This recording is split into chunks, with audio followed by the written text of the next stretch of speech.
Welcome to Man Does Tech, where I solve the problems you didn't even know you had. You start by verifying the Gtag Copy version and ensuring you have immediate backups. Do not proceed without them. Once you have the dev console open, reproduce the lighting issue with logs enabled so you capture render data.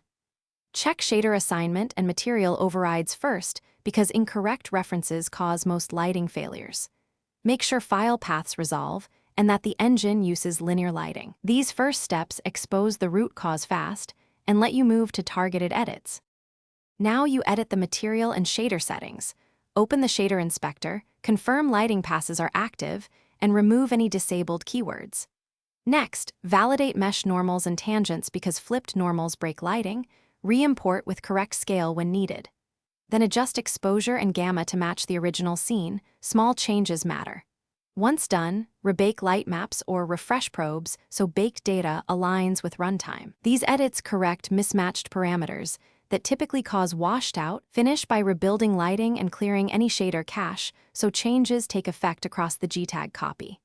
Then run a side-by-side render comparison and capture logs for discrepancies. This confirms the fix and surfaces regressions. If problems persist, isolate the offending asset and replace its shader temporarily with an unlit one to determine whether geometry or shader causes the fault. One key troubleshooting tip.